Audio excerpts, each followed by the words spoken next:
So yes, seek help, but whom to seek help for? Where do you go? Whom to ask what kind of help? So first is something like, obviously you would go for a physiotherapist first, for something you call like... Anagha first, okay? Call me first, yeah. For an otago exercise program. So what that means is, so there was a study done in New Zealand where they have actually designed this exercise program specifically to reduce the risk of falls in older adults, okay? And that involves a combination of strength, balance, coordination training, and that has shown marvelous effects in reducing the risk of falls and improving the quality of life, okay? So if at all, if you have any of these say caregivers or relatives around you who are at a high risk of fall, tell them to go and consult a physio and ask for this, okay? Second is occupational therapist. We already talked about. An occupational therapist is going to help you get back to your day-to-day activities, not necessarily any kind of occupation, but modify your home, see to it that if there's any kind of changes that you need, and what is it that you can best do in the environment that you have got, okay?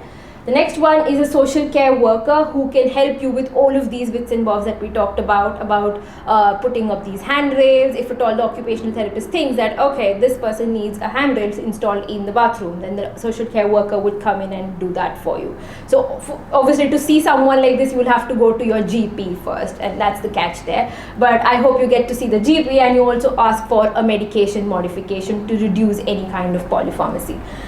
One more person that you can consult is a nutritionist, because that's what you need as well to make your bones stronger. You need a good source of vitamin D and calcium. So how do you, where do you think you get vitamin D from? Sun. That's it. And do we have the sun out here now in winters? Now we're not going to see the sun for next 3-4 months. And that's where vitamin D deficiency can come in very soon, and that's the reason why you would also observe that your knee hurts more in winters, your back hurts more in winters. That's because you are receiving less vitamin D on a day-to-day basis, and the only say oral way that you can consume vitamin D is cod liver oil, which is not very great to taste either.